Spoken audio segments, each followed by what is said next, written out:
All right, so we're going to have to put on our thinking caps today because before I can teach you about MIDI, I first have to teach you how to count. Um, and I need to teach you how to count in 3 different ways before we can understand MIDI. You already know, well, you think you know how to count in decimal, because that's what you do every day. But you've forgotten how that works because you've been doing it all your life, and you forgot back in kindergarten when you learned how to do this, how you were taught how to do it. So we're going to have to go back to kindergarten, first grade, and relearn decimal counting first so that you remind yourself how that works. Because you don't even think about how it works anymore. You're so used to doing it. So we're going to remind ourselves how that works. And then once we understand and remember how decimal counting works, then we're going to learn how to count in hexadecimal, and then we're going to learn how to count in binary. And why? Because MIDI is a binary language. So if we want to understand how MIDI works, we have to learn how to count in binary. And hexadecimal is important because MIDI commands are often abstracted into hexadecimal to make them a little bit easier for us to read than looking at strings of ones and zeros. So that's why you have to learn hex. So that's what we're going to do today. So to begin with, decimal. We're going to go back to elementary school here and learn how to do this. So I'm going to illustrate the problem that we have with decimal for the moment.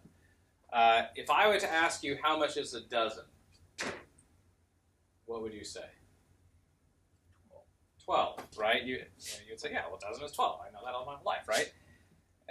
Well, how much is 12, though? Oh, you want like 10 plus 2 for each system? Maybe that would be one way of explaining it, right? But we don't think about it that way anymore. We think of 12 as it's just 12. What do you mean? It's 12 of something. But if you think about how the elementary school teacher would answer that question, how is 12? It would be what Jim had just said, which is that 12 is one set of tens and 2 ones. You remember this now? I still think like that. All right. Well, good. So this will you're gonna keep up with me then. So now does that look familiar now to everybody? That way of thinking about it. You all learned this at some point in your life, but have forgotten it. So let's see if we can remind ourselves. So decimal. Here's how it works. Decimal uses 10 digits. Hence the term decimal for 10. And here are those digits. 0, 1, 2, 3, 4, 5, 6, 7, 8, 9. So you have to use all of those, only those digits to represent any value. So what if you need to represent a value more than 9? What do you do? You're out of digits there. So what you have to do is you have to add another decimal place, right? So and each decimal place is 10 times greater than the one before it. Okay? So when we get 9, we have to reset that to 0 and start a new decimal place with a 1. So the important thing to understand here and remember is that the digit not only holds the base value that it represents, 0 through 9, but it also carries the value of the spot that it's sitting in. Okay? And the spot that it's sitting in could be 10, 100, 1,000, 10,000, right? So if I say the digit 1, in this case, it holds the value of 1 because it is sitting in a seat that is worth 1. So I have 1, 1, or 1 sets of 1. If I were to move it, though, I've taken that same 1 and I've just moved it over to a different spot now. Well, now it represents 10. So that 1 now represents 1 set of 10s because it's sitting in the seat that belongs to the value of 10. And I've vacated the seat that belongs to the value of 1. So I have 1 set of 10s and 0 sets of 1s now. Right?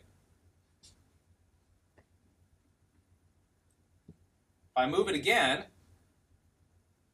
now it holds the value of its new decimal place, or its new seed, which is 100.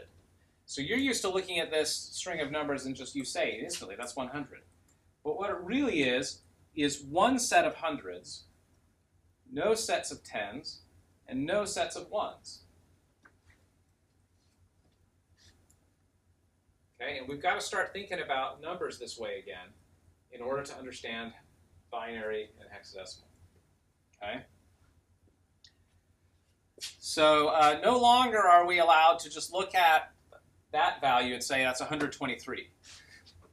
We now have to say that's one set of hundreds, two sets of tens, and three sets of ones. Or 100s, two tens, and three ones. Which adds up to 123.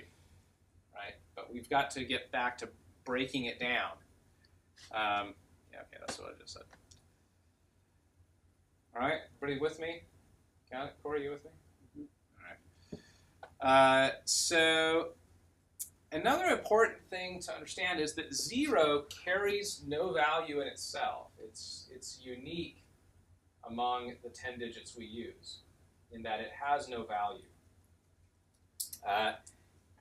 So it is used to indicate no value for a given decimal place.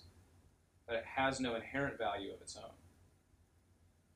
So whereas 1 could represent two different values simultaneously, the value of 1 and the value of this decimal place it's sitting in. 0 has no value of itself. It only indicates no value for the decimal place it's sitting in.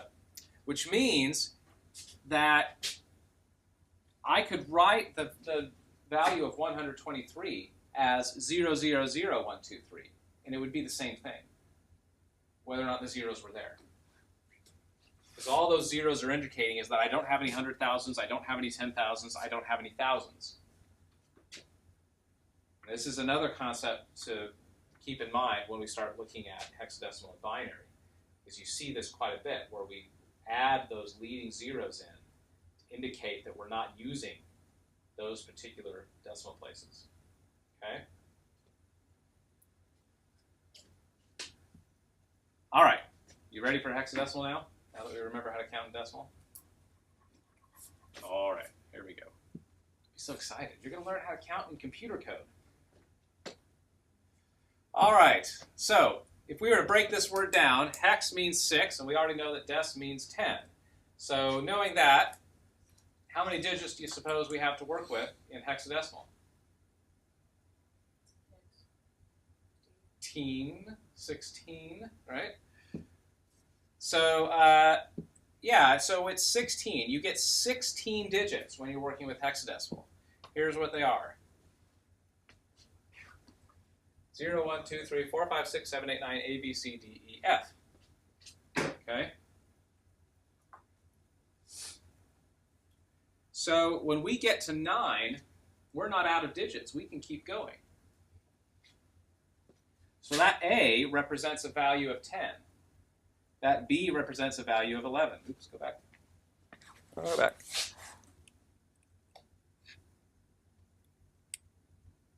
No, I want to do this. I always get, this has like a capacitive touch, and it knows before I even touch it that I'm about to. So, yeah, the A is 10, the B is 11, C is 12, so on and so forth. Okay, all the way up to F, which represents 15. Okay, so let's count to 10 in hexadecimal. You ready? 1, 2, 3, 4, 5, 6, 7, 8, 9, 10. No, that's not A anymore. That's 10. Okay, but it looks like A. It looks like an A, but it's actually a 10. Okay. We call it 10, even though it's A. All right, so that's 10. How about 15? Can we count to 15? 2, 3, 4, 5, 6, 7, 8, 9, 10, 11, 12, 13, 14, 15. But you can't actually You have to say A, B, C, D, E, F, because if you say 10, you're referring to a 1 and a 0. And No. Decimal doesn't exist anymore. We're pretending that numbering system is not an option. so this doesn't work like binary, where your binary is just placing just like decimal. Well, I mean, you can't. Some people will count in binary as they'll say, well, 0, 1, 1, 0, 1, 1, 0. Right. But it's that's a still- bit of a misnomer, right? Because in reality, those strings of zeros and ones represent a number, Right. right? They represent a place too. Right, which we'll get to in a minute. But really, it's 0 or 1, right? 0 Right. or 1. And it's 0 or 1 no matter what base you're in. 0 is 0 and 1 is 1, whether you're in decimal, okay. hexadecimal, or binary, Okay. right? But in hexadecimal, that's 15. We're just using a character that we also know as F. But we're just using it to represent 15. It's not really F anymore. It's just a glyph. Oh, okay. Okay? It's just a glyph that we're now calling 15. Okay? So, the important thing about hexadecimal is that each placeholder is now 16 times greater than the one before it. So when we get to 15 with our little character of F, we're out of digits now. So if we want to get to 16, we have to get a new spot, right? We reset the ones to 0, and then we start a new category, and that new category is going to hold the value of 16. 16 times greater than the one before it. Okay? So if we were to count to 16, it would look like this. 1 and 0. So that's why all the programs I'm seeing always go to 128. Yes. Well, and there's another reason behind that when we get to binary, well, when we get to MIDI on Friday, there's another reason why it's 2. But yes, the reason we use hexadecimal is because it fits very nicely into the way that we package binary bits in computer code. Okay? So yeah, the digits 1, 0 represent the value of 16 when you're counting in hexadecimal. One set of 16s and no sets of 1s.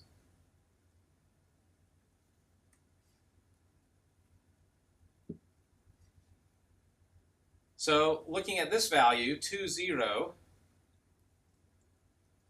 what do you suppose this would be? 32, right? Because we have 2 sets of 16s and 0 1s. If this was decimal, it would be 20, 2 sets of 10s and 0 1s.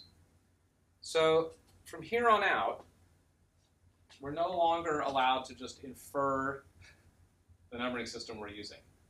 Okay, we can't assume that it's decimal. It could be hexadecimal, or it could be binary. We don't know.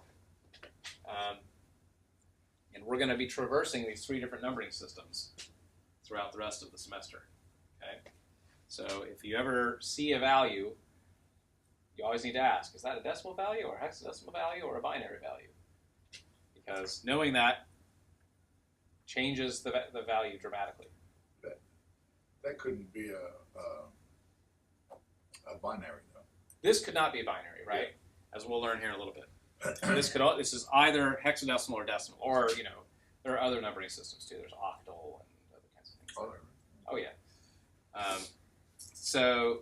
But in our vocabulary, yeah, this is going to have to be either decimal or hexadecimal. Okay, so here's just a little chart showing you decimal versus hexadecimal values. So stare at that for a bit and see if you can make sense out of it.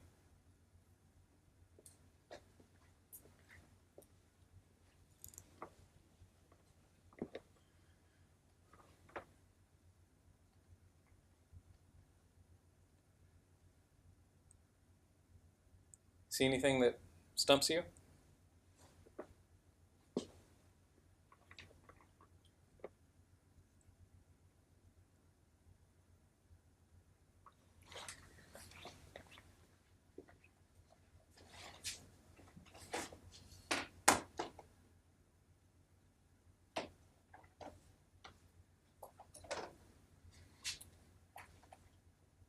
Mostly making sense? Okay.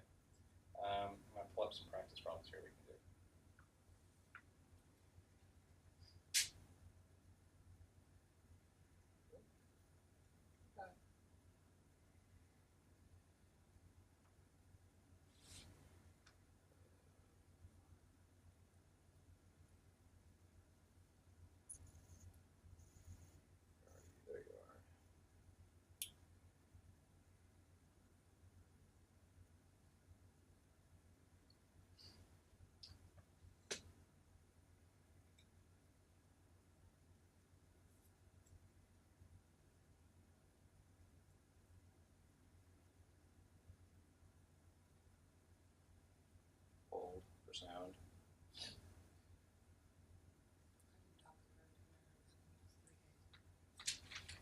Okay, here we go. All right.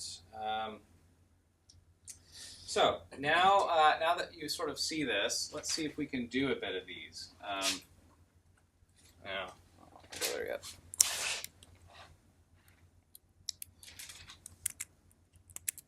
So let's pull up the little notebook here. See if we can do some conversions. We're going to convert between decimal and hexadecimal. So the decimal value of 45, what would that be in hexadecimal?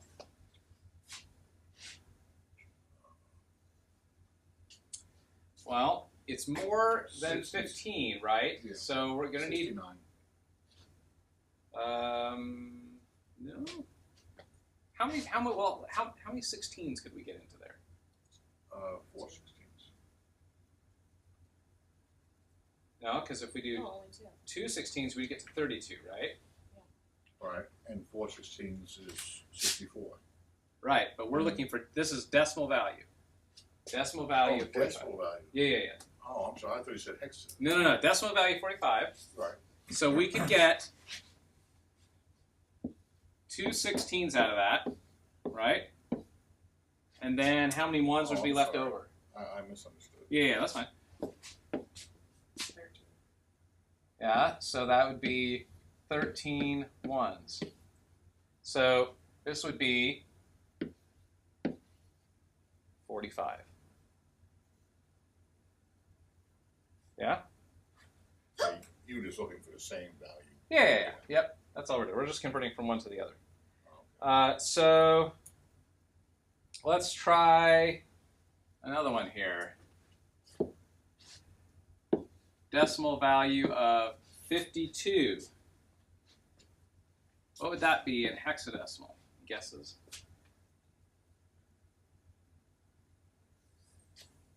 So how many 16s are we going to get in there?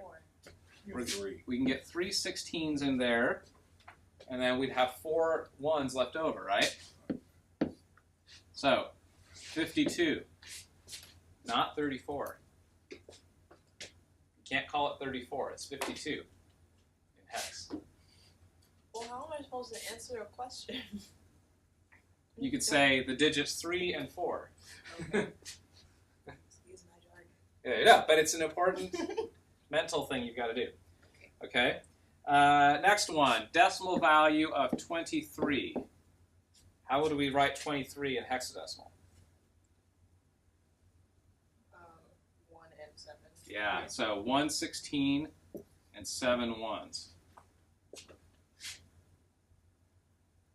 guys are getting this. You're picking it up.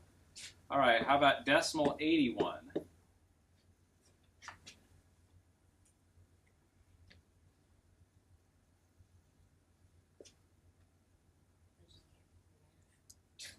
How many 16s? 4, 7. Is it 47? Should be 5. Yep. Oh, 5 16. 5 times 16 is what? oh, it's 80, right? I said 90. Yeah. So 5 16s and 1 1. Yeah. So both of these are 81. Yeah. Okay. How about decimal value of 100? It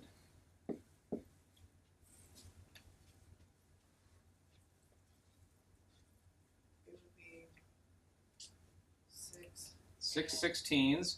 That would get us 96, right? Right. It was 6 and 4. And then 4 ones left Makes over. sense, because it's multiples of 8. Yes. Starting to see the pattern. Okay. How about decimal 25?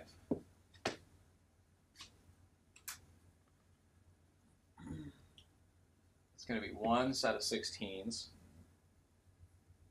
And how many ones would be left over then? 9. 25. Okay. All right. Now let's do it the other way around. That's a hexadecimal value. What does that represent in decimal? 15 times 16. Yeah. So we've got 15 16s, and we've got 15 1s, right? So 15 16s is what? 240, and 15 1s for a total of 255. Yeah, I get this now. See how that works? This hex is 0 through 255, give me 256. There you go. Okay. All right, so you got hex. Does that make sense now? You ready for binary? All right, here we go. Binary's trickier. We have learned binary in Ryan's class last year. Yeah, so that's why I like to do hex first, because hex is a little bit easier to wrap your head around than binary is. Most people teach binary first, and I think that's backwards. So anyway, binary. So let's take a look at how this works, maybe. See, now I click it and it doesn't move. But before it was moving before I even touch it. There we go. All right, binary.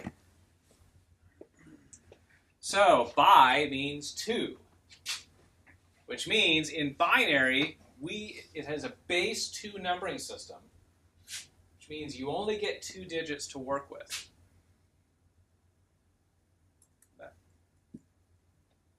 So, and those 2 digits are 0 and 1. Well, why would you ever want to do this? Well, you wouldn't. Okay, as a human being, this makes no earthly sense, because we have these amazing brains that are capable of processing all shades of gray, essentially. Okay, and colors and all these as well. So this is completely absurd to us. But this is the only way that a computer knows how to count. Because remember when we learned about CPUs? You know what are inside CPUs? Transistors. Okay?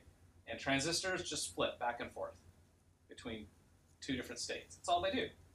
So a CPU is just a whole big city of transistors inside a little chip. Okay? All flipping back and forth. So there's no in-between with a transistor. It's either one direction or it's the other direction. Okay? 0 or 1. So this is how computers inherently have to count, just given the way they're built.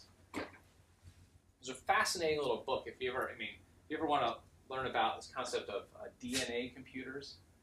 And if you want to read it in a way that's easily digestible. Robert Ludlum, actually I think it was somebody ghostwriting. It was Robert Ludlum, wrote this book called The Paris Option, and it's one of the Covert One novels, I think, or whatever it is that he did. And so this guy, the scientist, somebody has created a DNA computer. And a DNA computer is a computer that uses, instead of transistors, it uses some sort of biological material. Because DNA can have multiple states, right, of configuration. So a little speck of DNA could count in a numbering system base that's even bigger than base 10 that we can think of. And so, and there's I believe at Duke, there are computer science departments there that have working DNA computers. Really? Yeah, this is a real thing. The hiccup at the moment is the software, like how you write software that uses this potential. So the whole premise of this book is that somebody figured that out. So there's this French scientist that figured out how to write software for a DNA CPU. And this thing could crack NSA security codes like that. Because it's called the Paris option. Yeah, what was his name? Ludlum, Robert Ludlum, the guy that wrote the Born Identity. Oh, okay. Anyway, it's just a fiction kind of spy book, but it talks about these issues of computing and its limitations in a way that's really easy to digest. But so what was interesting is that if you could get a computer that could count in something more sophisticated than binary, you could take over the world. I mean, and it could, like, you know, there's nothing it could not crack, because now you've got this thing that used to be such a simple device. It could think in only the simplest of terms.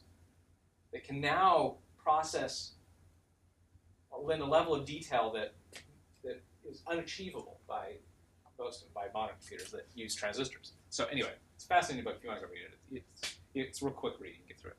Okay, so, but for the time being, practically speaking, our computers are binary based. Okay, as sophisticated as they are, they ultimately distill down to transistors flipping back and forth. So this is why binary exists. It makes no earthly sense to us, but it makes perfect sense to a computer. And so if we want to teach a computer how to do something for us, we have to teach it in this language. Okay? And our brains are sophisticated enough to understand this and other things. So we're the ones that have to teach the computer, because we can understand this. It's not intuitive to us, but we can do this, whereas the computer cannot do other things. Can't do base 10. All right. So where's this thing? In the case of binary, you still have this concept of placeholders, but the placeholder is 2 times greater than the one before it. Whereas in decimal, each placeholder was 10 times greater, and in hexadecimal, each placeholder was 16 times greater. In binary, each placeholder is only 2 times greater. Which means you run out of places really quick. Okay? So if we were to start looking at this, you know, I've got just decimal and binary comparisons here. So 0 is 0, that translates directly. 1 is 1, that translates correctly. But once you get to 1, you're out of digits, right? There's no value to represent 2. So what you have to do is you have to set the ones column back to 0, and you have to start a new column. And that new column is 2 times greater than the one before it, which means it has a value of 2. So now that 1 is sitting in the 2's slot. So that 1, 0, those digits 1, 0 represent a value of 2 in binary. If you want to go to 3, you can set the 1's value to a 1. So now you got one set of 2's and one set of 1's.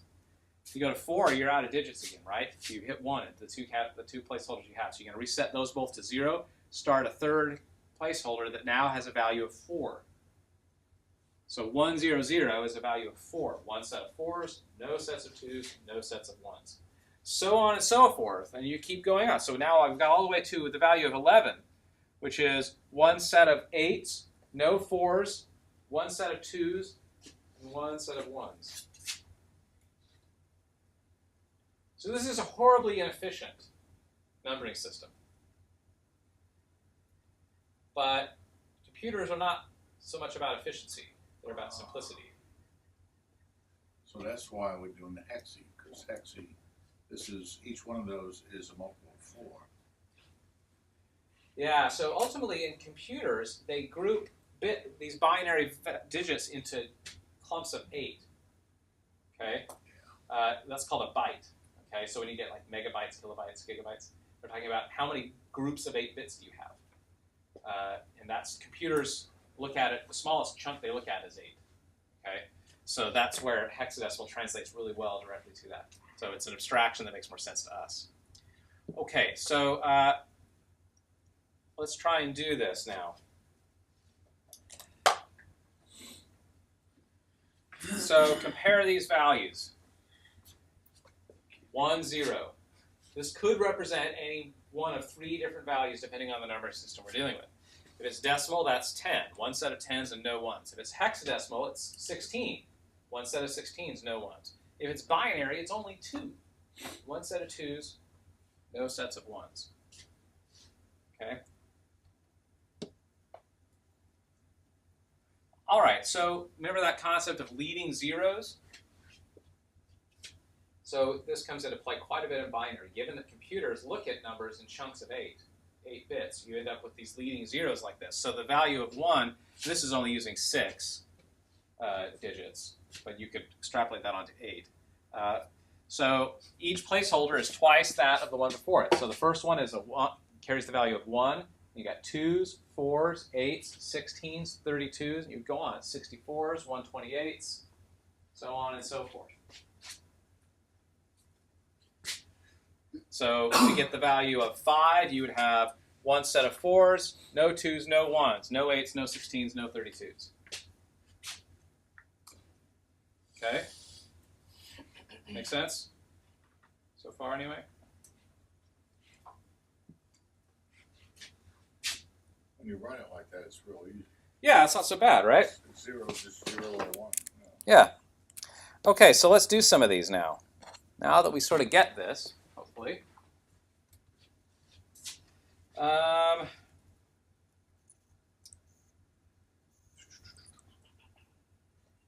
So let's do some conversions from binary to decimal. Or no, let's do the other way, decimal to binary.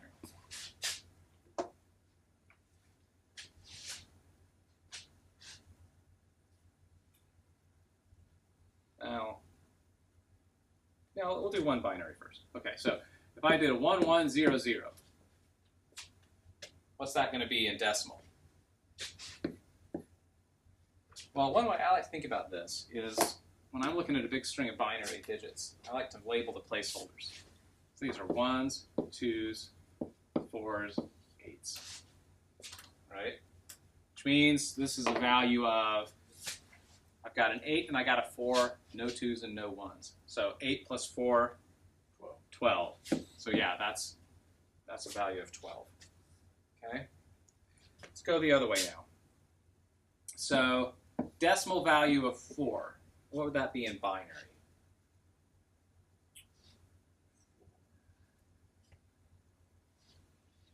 100.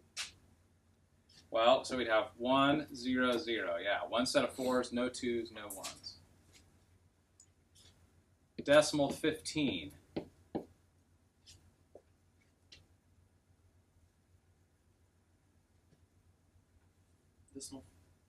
Decimal value of 15, what would that be in binary?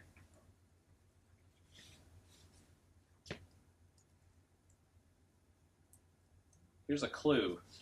What would be the next placeholder after this 8? 16. 16. 16 plus 40. Right? I'm going the wrong way. Because if the next thing is 16, that would mean all of these other 4 would have to be a 1 before you could get to 16.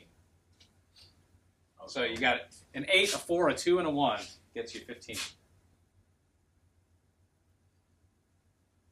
Okay, let's look at decimal value of 22.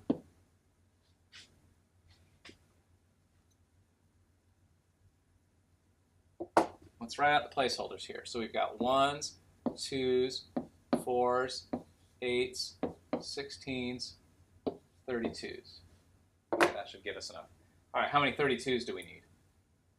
None, right? So none of those. We could use a 16, couldn't we?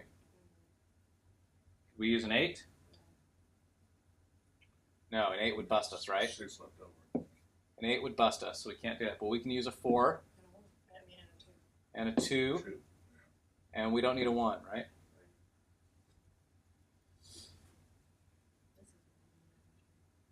What's that? Yeah, it's awful, but but computers love it. This is like, cake to computer. It's horrible for us. Okay, let's look at decimal value of 11. 1, 0, 1, 1. Yeah, so we're going to need an 8 without a 4 and a 2 and a 1. What about decimal 30? We're going to need a 16. Can we use an 8? Yeah, we can use an 8. Can we use a 4? Yeah, we can get a 4 Get a 2. and a 2, and then we're there, right? So we don't need the 1s. So it's really long division. Yeah. That's what we're doing. I mean, for us to do it is long division. For the computer, it just does it, right? It's like, no, it's just number. So, yeah.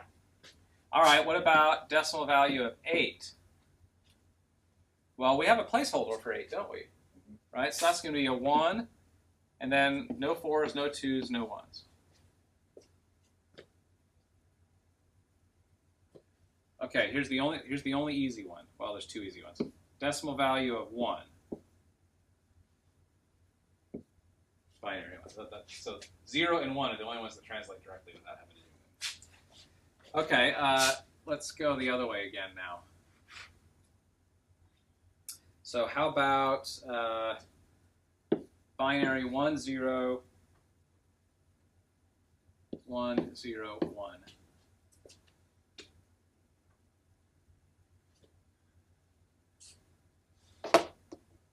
All right, let's label them. We got 1s, 2s, 4s, 8s, 16s. 21. Yeah.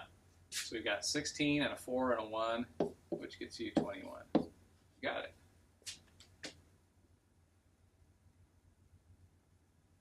Yeah? Everybody with me? Not so bad. You're counting like a computer now. Sort of. All right. Here's what we're going to do, because we got time. You guys got through this pretty quick. So I have a little set of practice problems we can do that I was going to let you do over the week, but we might be able to get them through together. Let me just print it out for you. Let's see here.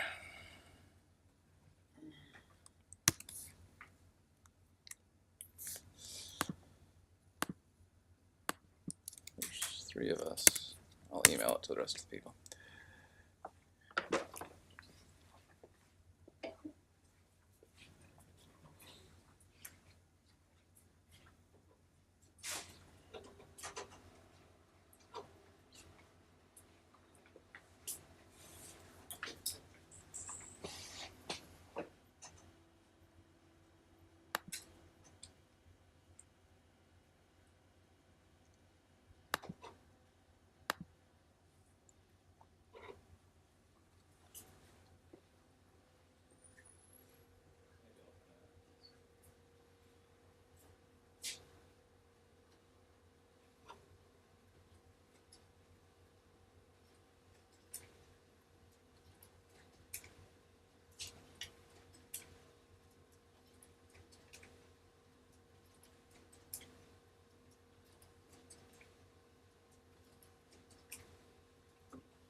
All right, here we go. I'll take notes at the same time.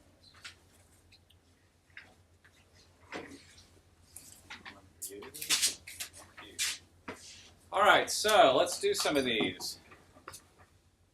Binary 101. What would that be in decimal? 5. Yeah, a set of 1s, or a set of 4s and a set of 1s. So that would be 5. 1, 0, 1, 0. So remember, 1, 2s, 4s, 8s. So we've got an 8 10. and a 2. 10. Yeah? 1, 1, 1, 0, 0, 0. So we've got 1s, 2s, 4s, 8s, 16s, 32s. So we got 32, 16, and 8. 56. 56, right?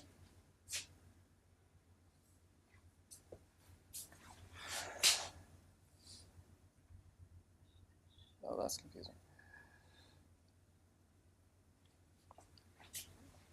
Does the base systems go indefinitely? Like Yeah. 1, 2, 4, 8, 16, 32, 64. Yep. Go on 128, forever. 256. Exactly. All right, 1, 1, 0, 1, 0, 1. 53. Corey says 53. Let's see. 1, 2, 3, 6. 1, 2, 3, 4, 5, 6. So 1s, 2s, 4s, 8s, 16s, 32s. So that's 32 plus 16 plus no 8, so that would be a 4 plus 1. 32 plus 16 plus 4 plus 1. That gets us 53, yes? There you go. All right, decimal number 15. Let's put that into binary. Okay, so no 16s, right? So we're going to start with 8. So we need an 8. We need a 4. 12 and a 2 and a 1. 2 and a 1. So 1, 1, 1, 1. Yep. Decimal 127 into binary. Okay, well, if we take our chart and work it out, you know, we have It would be all ones. Yeah. 7 ones. 6 ones. 7 ones. 7 Yeah. ones. 7 ones, yeah. Because we would have Because a 128 is- 64, a 32, a 16, an 8, a 4, a 2, and a 1.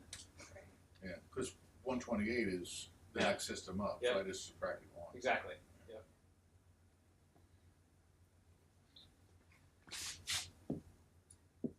Okay. Let's see here. Let's work. Okay. That 127 is a magic number, by the way, as you'll learn when we do MIDI. Decimal 300. How about 256? Yeah, so the 256 would be the highest spot we would have, because after that would be at 512, and that's too much. So we need a 256. So it's no 128s and no 64s. So we don't need a 128. Need a 32 We don't need a 64. We need a 32 and a 16. and a 16. Maybe. You think? I'm gonna have to check my math. No, not 16. It's No an 16s. 8. Yeah, it's an 8. We need an 8. Does that get us there? No, not quite. So we have 256 plus 32 56 and 32 is Plus 8. 8. that's 288. And then we need a 4. Which is 4. So 4, and then that's it, right? Yeah. Oh, I did read it right. It was No 2s, no 1s. lost on the zeros. 1 0 0 1 0 1 1 0 0. 300. Okay, let's do hexadecimal. 3C. So we got 3 16s, which is how much? 3 times 16. Oh, 3 times 16. Yeah. 48. So we got 48, and then we have what's that letter C represent? 12. 12. So we got 12 ones. So 48 plus 12. 60. 60, right? That's a magic number too when we get into MIDI. That 3C is important. Really? Yeah. That's middle C of keyboard. Middle Note C number is 60. 261. Yeah, but in the MIDI Oh, scale for the key map, oh. middle C which is note number 60. Ah, okay. And MIDI is hexadecimal. Well, it's binary, but we abstracted into hexadecimal because it makes more sense to us. We'll talk more about that Friday. What about 4C? There we're looking at 4 sets of 16s. 64 It's plus not 12. that hard. 64, right? Plus 12 would give us 76. 76. Very good. I had to keep my mouth shut. Oh, getting it. So how many places are there in Hex? Hex? Is it ever like? Forever. Is it ever 4CB? Sure. What is that? So 4CB. Well, what would be 16? So this is 1s, 16s. What's 16 times greater than 16? 256. 256, right? So we got 4 256 and 11 ones. That's a big number.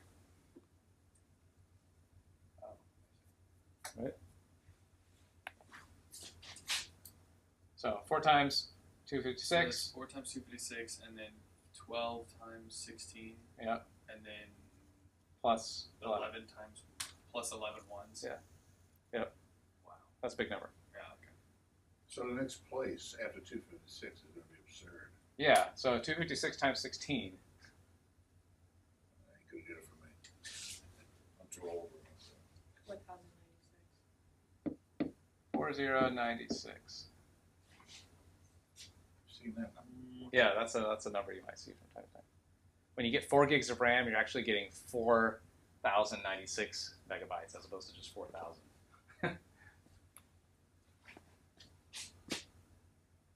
So that's why they're grouped together, like on the Yamaha, because of the hex and whatever. Because that's in hex. Got it. Yes, so you might start seeing those kind of patterns now. Because we use hex for quite a few things, particularly MIDI. Okay, so let's do. It's 4676, is that right? What was that? All right, hexadecimal 7F. What would that represent in decimal? So we got 7 16s, right? And we have 15 ones. 127. Yep, 127. That's another magic number in MIDI world. The highest value you can have in a MIDI controller is 127 in most cases. Yeah. And I'll explain why on Friday. So there's a binary reason for that. All right, what about hexadecimal number 90? What would that be in decimal?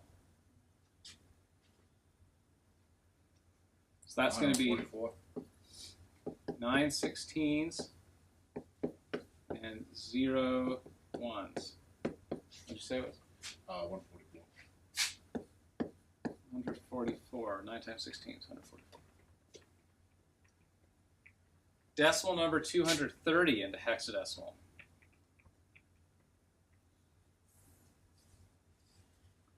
Well, we know we're going to be able to do this in 2 digits, right? Because the third digit is 256. That would be too much. So how many 16s do we need?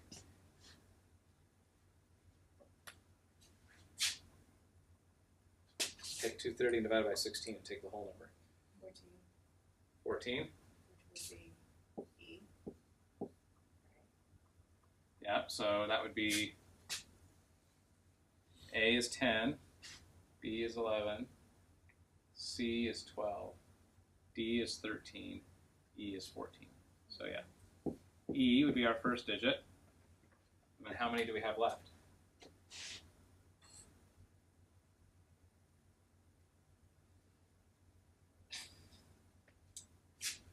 I don't have my calculator. E. What do you mean E? You got one on your computer. Oh, I know. I'm against it. Oh, and then 6. 6, right? 6 would be 6 left. Right. Like, so that's the worst thing to education is calculator. Yeah. That's why we're learning that. There's a shortcut to this I'll teach you on Friday. But, Oh, I'm making this pay with pain. that's right. And you won't even bring out your calculator, so, you know. Well, I'm doing this for my own good. Yeah, there is particularly to these binary to hexadecimal conversions, there's a huge shortcut to those. I'll teach you on Friday. All right, decimal number 2 into hexadecimal. 2. That's easy, right? That one we can translate really well. Decimal number 17 into hexadecimal. 2 ones, right? 116 and 1 sub 1s. Binary number 11000000. What's that in hexadecimal?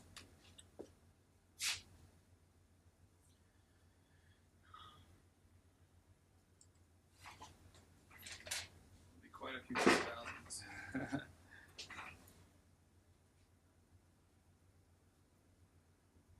Is that 6 zeros and 2 ones?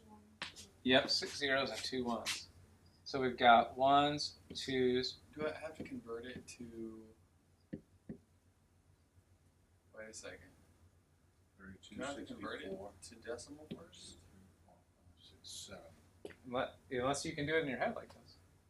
So You need the 3, 4, 5, 6, 32s, 128. 64s, and 128s. 128 and 64. That's going to equal. So we could look at it and say, all right, 196. we don't. 1, 2, 3, 4, 5, 6. Right. So we've got a 128 and a 64. How many 16s is in there? 6 of 16. Oh, we're doing hexadecimals, right? Yeah. You were saying decimal. This is why this works so well. Oh, guys. That's all. Anybody see the shortcut yet? Yes. Michelle sees it. Tell us, don't keep us. There's a shortcut. We're in pain over Okay. here. So it would be 8 and 4, right? Here's the shortcut. Split those in half. That's your first hexadecimal digit. That's your second one.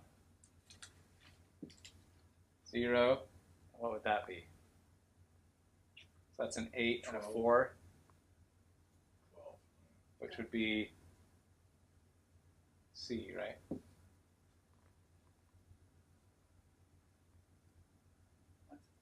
Yeah, that makes sense. Yay. That means I was right. This is when you're going from binary to hex. The shortcut. This is the shortcut. If you have more than 4 digits, you split them up. So you take that 4, and those first 4 are your first value. Why? Because if all those are 1s, how much is it?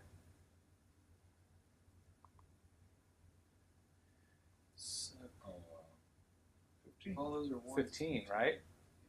And that's the highest value you can do in hexadecimal for a single placeholder, right? So you can split it up into 4-bit chunks.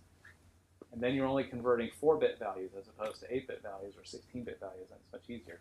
So you just convert each one of them as a 4-bit chunk, and each one of those chunks is a hexadecimal placeholder. So same thing down here. I got 1, 0, 0, 1, 0. So I could split that up there, and You got 2. so I got a 2 on this side. And then 16. Yeah. How'd you get C from 1, 1, 0, 0? So that would be 8, 4, 12. 2, 1, right? Okay. Yeah. So in So this the answer is case, just 1 C. is 1. C is sitting in place for 12. So the answer for 15 is just C. C0. It is C0. Because the C only represents the 16th column if there's a 0 after it. Right? So this one would be, this binary value in hexadecimal would be 1, 2. Otherwise known as 18.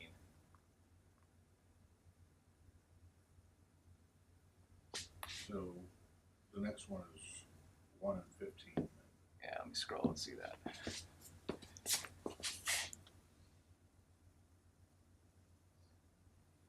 So, yeah, our first chunk of 4 is there.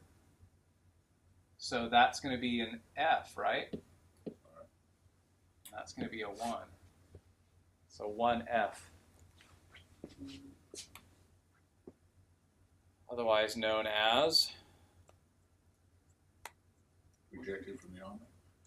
Oh, that's 4F. Never mind. 31, right? 15 and 16, yeah. Binary number 111 in hexadecimal. That's an 8 and a 4, or sorry, a 4 and a 2 and a 1. 7, right? That's easy.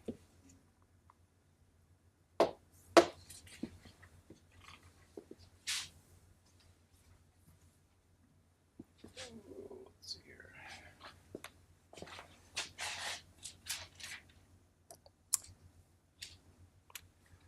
Okay, let's go the other way. Hexadecimal to binary. You just did it. No, we were doing binary to hex. So here's a hexadecimal value, C0. What would that be in binary? Well, guess what? The shortcut works this way too. So we can split this in half, and it would be, we know that's going to be 0, 0, 0, 0, right? Because it's 4-bit chunks. And then C, that represents 12, right? A value of 12. So what's 12 in binary? It'd be an 8 and a 4, no 2s, no 1s. So the answer here is 1, 1, 0, 0, 0, 0, 0, 0. So this is why hexadecimal is a useful numbering system for us, because it abstracts very easily from binary. So when you're going from hex to binary, you're dividing individual digits count as 4 places. Yep, okay. Exactly. Because 4 bits, if they were all lit up, equals 15. And that's the highest value you can do in a single placeholder for hexadecimal. So this is why a lot of machine code gets written for humans in hexadecimal. Because it's a little bit easier for us to wrap our heads around, and we can convert it to binary very easily. Okay, hexadecimal 38. What's that in binary? 0, 0, 1, 1. All right, 0, 0, 1, 1. And then the 8 would be 1, 0, 0, 0. And get rid of your slot there. But it still functions like decimal. The way you divide it up, each one. Sure. I mean, it's ultimately a base system, right? So you're cutting it up into chunks, right? It's just in hexadecimal, it's chunks of 15, as opposed to chunks of 10 or 9. Okay. So hexadecimal number 5 into binary. Well, we only have one, so one digit there, so we don't have to split it up. It's just the 5. So the 5 would be what? How many 4s? 1, right? We don't need any 2s, but we do need a 1. 1, 0, 1.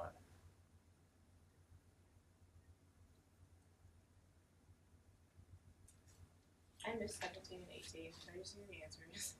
What's that? Can I hear the answer to 17 and 18? No, I already erased them. Oh. Dang it. You'll figure them out. Yeah. I mean, I just want to make sure I'm right. I'm not grading you on this. This is just for you to practice with.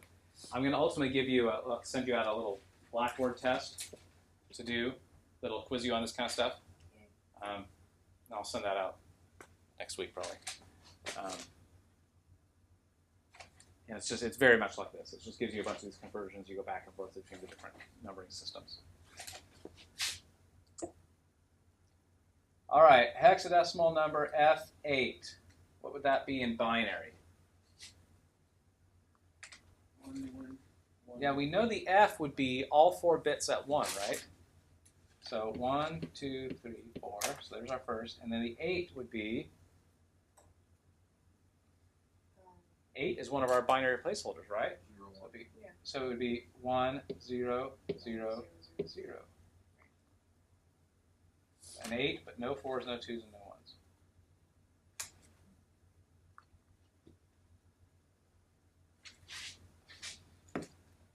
Oops.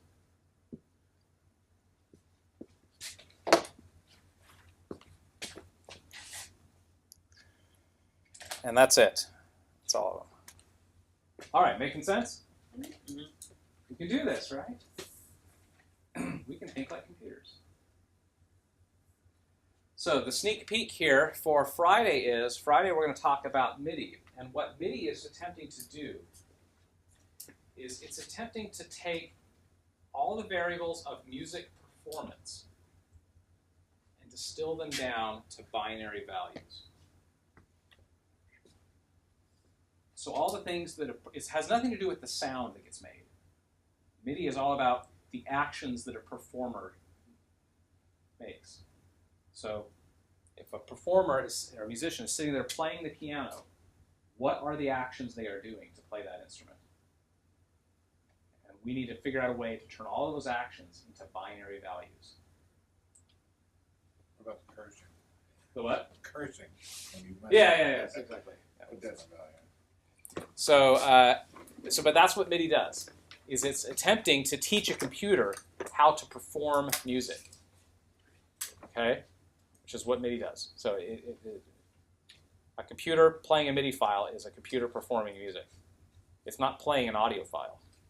It's issuing performance commands to an instrument that responds. Okay, so this is why we need to learn binary and hexadecimal, so that when we go and look at how these guys, it's amazing what they did. They figured out, they did it. I mean, they created a binary command set that captures all elements of music performance for any instrument. And it just so happens that it's useful for other things too, which we'll find. But you can only do it one at a time. I mean, there's multiple performance things that go on from a performer. But I know when I work in MIDI, I cannot do them all at the same time. I cannot just play a MIDI controller and it automate all the functions that I need. Well, yeah, sort of. I would say that that's a limitation of your controller, though. I suppose it's supposed to be. Right? So, for example, this, some MIDI keyboards have what's called a pressure sensitivity to them as well. Right. Not all of them do. So, like if I was on this keyboard and the pressure at which I was manipulating the key after, so there's how hard you hit it in the first place, but after you've hit it, you can manipulate the pressure. Aftertouch. Yeah, aftertouch, right? Somebody told me that they're doing away with aftertouch. No. I should know, but Mostly because just most people don't know what to do with it, but it's expensive to put into a keyboard. That's why a lot of keyboard manufacturers don't put it in there. So the keyboard manufacturers might say, well, I'm not going to do it, but that doesn't mean it's not going away. I mean, like this keyboard has it, and these pads have aftertouch on them. So the limitation there is in the controller, right? So if you're trying to teach the computer some element of the performance that your controller is not able to capture. right. And so you have to go back and enter that in some other way. So that's a limitation of the controller, not a limitation of the protocol. What do you think is the best controller that will do the most? I really like these, mostly because they have aftertouch on the keys, and they've got multiple types of entries. So you've got piano keys, you've got pads that have pressure sensitive, you've got sliders, you've got knobs, you've got buttons, and you have wheels, which are, that gives you lots of different options for how to enter data in. And you can customize them so they can do, what they do is not a fixed thing. You can make them do whatever you want. So I like those kind of keyboards that have multiple different forms of input on them. Something like this, where it's just a keyboard, it's like that's, if you're a piano player like me, that's great. But if you're not, that can be really limiting. So anyway, but they make drum pads that spit out MIDI commands, and you can even get instruments you can blow into that'll spit out MIDI data. Yeah, wind controllers. Yeah, they're pretty cool. All right, guys. So that's it for today. So we're gonna do we'll do MIDI on Friday.